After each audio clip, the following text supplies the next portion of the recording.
Who am I? The boy shook his head to clear it of that single lingering thought, stepping on the carpet of ochre leaves as lightly as the whispering air.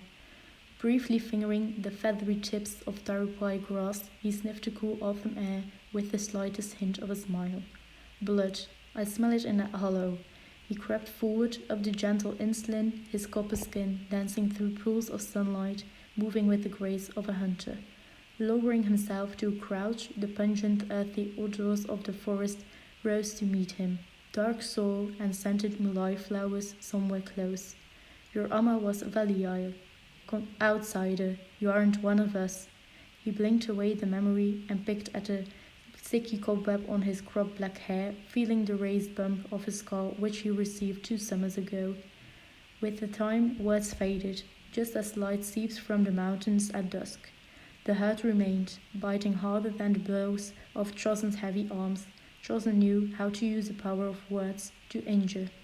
Your Amma left because she hated you, your own mother.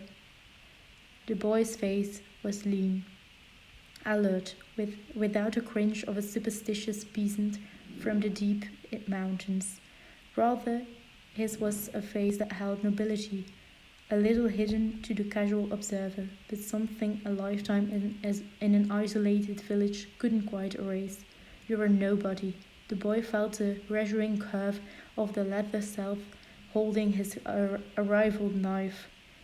Now his body was almost prone, his homespun vest and loose fatty pants brushing the dark earth, pausing as brown and white hair scampered across the forest floor in terror.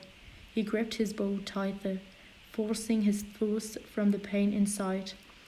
I'll use my bow. It won't even notice until it's too late. They'll make me the first 16-year-old forester in the province after this. He gulped, his heartbeat hammering his chest. They won't call me an outsider again. Then I'll find Amma.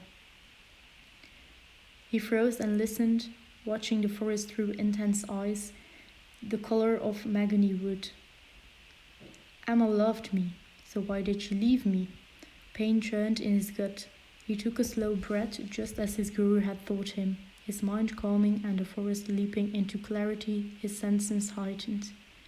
He could clearly hear the musical note of a songbird rising and falling in quick succession.